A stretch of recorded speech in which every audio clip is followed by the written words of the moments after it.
In last session we saw about simple tissues. Okay. So now we are simple tissues is made up of only one type of cells totally. So now we are going to see about complex tissues. So in complex tissues, these tissues are made up of more than one type of cells. Okay. So the examples, the divisions of complex tissue are of two types, xylem and phloem. Xylem is generally conduction of water and minerals from root to the stem and to the leaves. It is like just taking water and It is conducting water from root through the stem through the stem to the other parts of the plant. And phloem generally conducts food from the leaves to the root and from leaves to other parts of the plant. Phloem. So xylem plays a role in conduction of water, and it also gives mechanical strength to plants. It supports the plants. This xylem. mechanical strength. Mechanical strength. Explain what is mechanical strength. Mechanical strength is nothing but they give strength to the stems to withstand the weight, to balance. Physical strength is Yes. what it is called. Then Yes. what is physical strength then? No, I cannot understand. Mechanical strength is okay. Physical strength is it there something called physical strength? Physical strength, it just gives mechanical strength. Mechanical strength is nothing but to withstand the plant. Physical strength is there or not? What do you mean by physical strength? No, I am asking if mechanical strength is there, then physical strength is there in this. What do you mean by physical strength? Okay.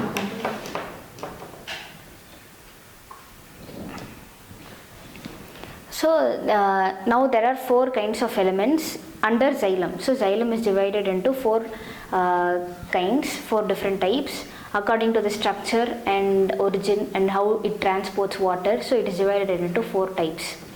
So the first one is tracheids, vessels, xylem fibers and xylem parenchyma. So these four are present in all kinds of plants except gymnosperms. So gymnosperms are divided into a separate phylum under plant kingdom. So gymnosperms, angiosperms, bryophytes, pteridophytes. So gymnosperms are plants, so they do not have vessels in them. So these gymnosperms are general herbs, shrubs and everything which do not have fruit wall. They would only have seeds.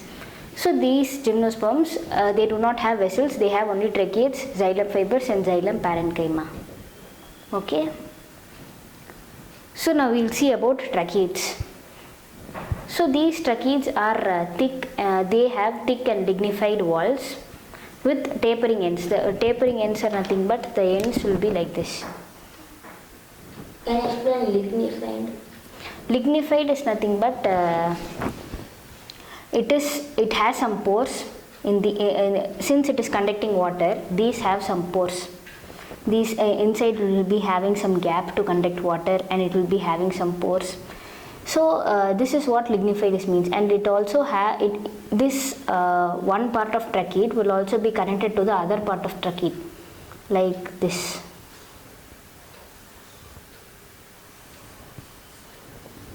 Okay, through that pores.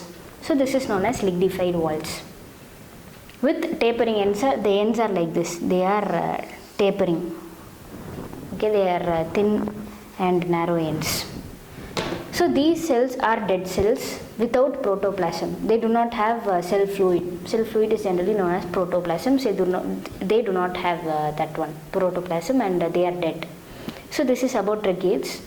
So next we will see about vessels, xylem fibers and xylem parenchyma. So now we are going to see about vessels after tracheids under xylem. So it is a kind of structure present in xylem. It is a kind of cells which are composed of xylem characteristics. Yes. So these are long and cylindrical tube like structure.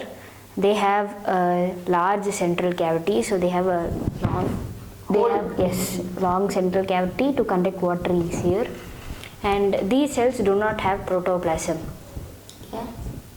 Protoplasm is that the cell fluid. So these do not have that one. And these vessels are interconnected through perforations. Okay. So perforations, if you imagine this is a vessel and this is another vessel. So these are both interconnected through some perforations, that is the holes, yes. Like holes which are present here and here. So it will conduct through them easily. So these are perforations, and these vessels are only found in angiosperms. So it is a characteristic of angiosperms. It is not found in all plants like bryophytes, pteridophytes, gymnosperms. In these three, these are not present. Only in angiosperm these vessels are present. So this is about vessels. And next we will go to xylem fibers.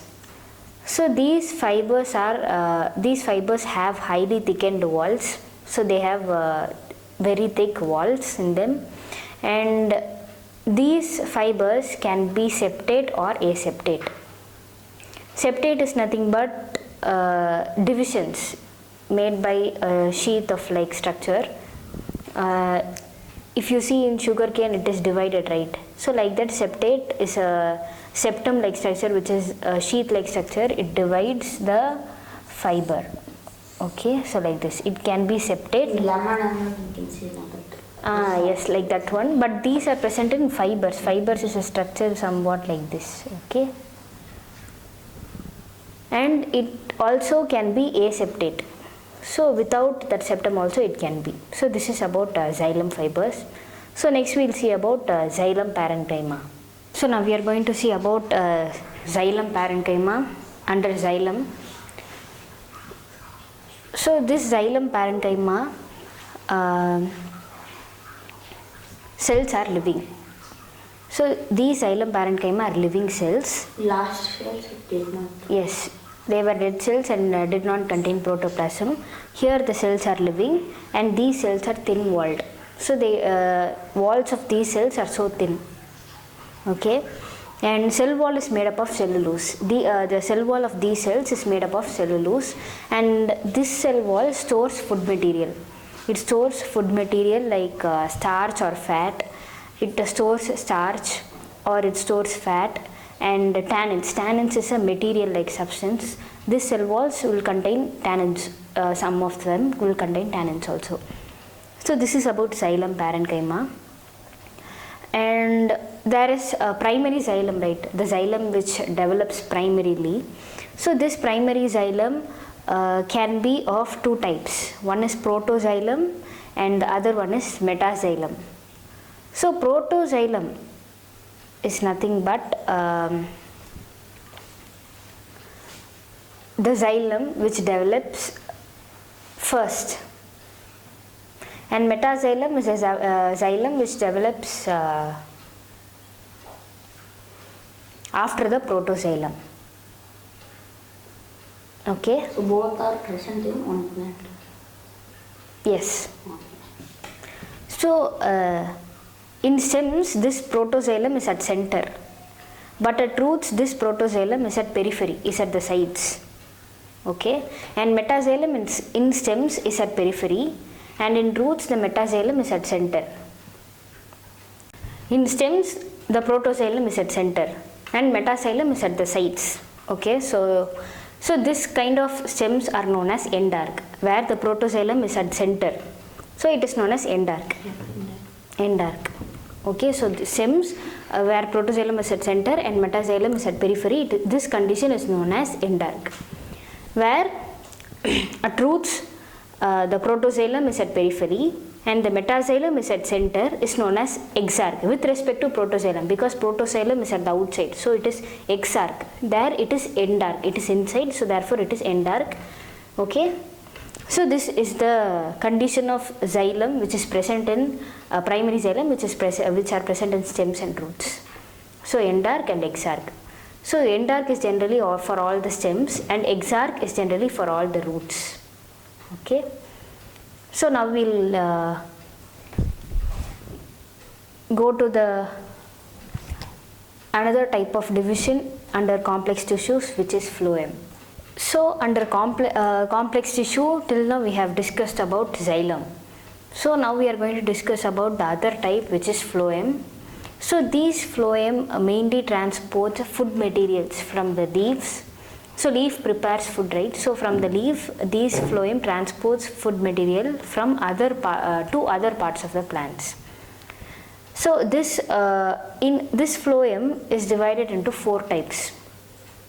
In angiosperms, it is divided as sieve tube cells, companion cells, phloem parenchyma, and phloem fibers. It is in angiosperms. Okay, what is sieve tube cells? We will be discussing all these separately. Okay. So in angiosperms there are 4 types: sieve tube cells, companion cells, phloem parenchyma, and phloem fibers. Whereas in gymnosperms, here is also 4 types: albuminous cells, sieve cells. Here sieve tube cells, but there are sieve cells. Phloem parenchyma, phloem fibers, these both are present there also. Phloem parenchyma and phloem fibers. So these gymnosperms lack these 2: sieve tube cells and companion cells. Okay. Angiosperms lack albuminous cells And sieve cells. So here now we are going to see about sieve tube cells. So sieve tube cells are long tube-like structure. These cells are long, and these sieve tube cells are always seen attached with companion cells. They will be always nearby companion cells only. And when these sieve tube cells get mature, they have peripheral cytoplasm. Peripheral cytoplasm is nothing but cytoplasm at the sides only. Cytoplasm is that cell fluid which is located only at the sides, and a large vacuole is at the center. Okay, the large vacuole. It doesn't have nucleus. It does not have a nucleus. So then which nucleus will control all these functions of sieve tube cells? It is companion cells. Because it is attached so closely with the companion cells, the functions of these sieve tube cells are carried by nucleus of companion cells. Okay.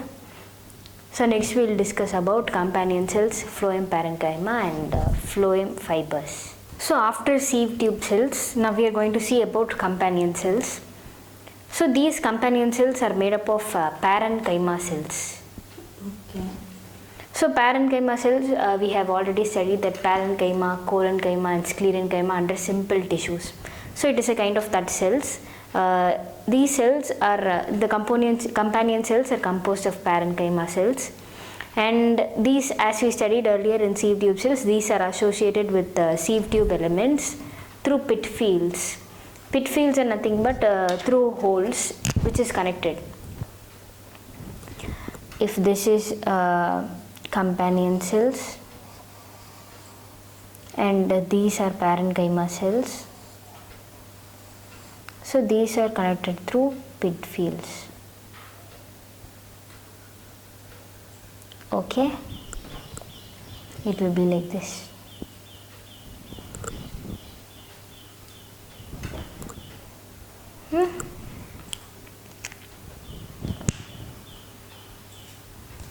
So these regulates the functions of sieve tube elements. So after companion cells, now we are going to discuss about phloem parenchyma. So this phloem parenchyma cells are elongated and they are tapered at both the sides. So tapering in the sense at both the ends, it will be like this. It will be like this. Okay, and these are cylindrical cells. It will be in cylindrical in shape, and these cells have dense cytoplasm. So cell fluid in these cells will be greater in amount and has nucleus. So these cells have nucleus. Cell wall is made up of cellulose. Okay, with plasmodesmatal connections. Plasmodesmatal connections is nothing but to connect all the cells. If this is a cell and this is another cell, So in between there will be plasmodesmata which connects the neighboring cells. Okay, so this one is known as plasmodesmatal connections. Okay, so cell wall is made up of cellulose, and it also has, these cells also have plasmodesmatal connections to connect all the cells. Okay, and these cells stores materials like resins, latex and mucilage. So these are substances which are stored in these cells, like gum, right? It is a kind of resin. So like that, these cells store them. And these phloem parenchyma cells are mostly absent in monocots. They are found in dicots, and these cells are mostly absent in monocots. Only some species of monocots have this phloem parenchyma. Okay. So next we will go to phloem fibers, and then based on the arrangement of primary phloem, as we studied in xylem, protoxylem and metaxylem, here also there will be protophlloem and metaphlloem. That also we are going to study. So after phloem parenchyma, so now we are going to see phloem fibers. These phloem fibers are also known as bast fibers, and these phloem fibers are made up of sclerenchymatous cells. So phloem parenchyma was made up of parenchymatous cells, and companion cells is also made up of parenchyma, and this phloem fibers is made up of sclerenchymatous cells. Sclerenchymatous cells is a division of simple tissue where parenchyma, parenchyma and sclerenchyma comes. We have discussed already. So here these do not have a primary phloem. Primary phloem is that when phloem develops to start, when the phloem cells develop to grow, there will not be phloem fibers. Instead there will be phloem parenchyma and companion cells, sieve tube cells, like that. But these phloem fibers will not be present in the primary phloem. It will be present in the secondary phloem. So when the phloem get matures, these phloem fibers will be present in that one. Only in secondary phloem these phloem fibers will be present. So these fibers are unbranched, they are not branched, and these fibers are elongated, have needle-like apices. So apices is nothing but the ends. So they have needle-like ends. So like this. Okay. So these are unbranched, these are elongated. They have needle-like ends. And cell walls of these cells are thick. They are so thick, and these cells when become mature, they lose their protoplasm. Protoplasm is nothing but the cell fluid. So when they become mature, they lose the protoplasm and they will become dead. So they are not alive after losing protoplasm. They will be dead after losing protoplasm. So at maturity they lose protoplasm. So we use jute, flax and hemp for many purposes, like jute we are using it for bags, jute bags, like that. So these are made up of phloem fibers. From phloem fibers only we are obtaining that jute material, flax and hemp. So these are used for commercial purposes, like commercial purposes by humans. And so this is generally about phloem fibers. So coming to generally about phloem, the tissue phloem which comes under complex tissues. So when these phloem tissues are first formed, they have narrow sieve tube cells. So sieve tube elements we have already discussed, it is a division of phloem. So they, while the formation of these phloem, first they are having very narrow sieve tube cells. So this type of phloem is known as protophlloem, which are first formed, and sometimes later, after the formation of formation of this phloem, later these narrow sieve tube cells become bigger sieve tube cells. So this condition is known as metaphloem. So protophlloem is the starting of development of phloem, and then metaphloem. where these sieve tube cells become big. Okay, so this is generally about phloem, and till this we have discussed about characteristics of phloem fibers.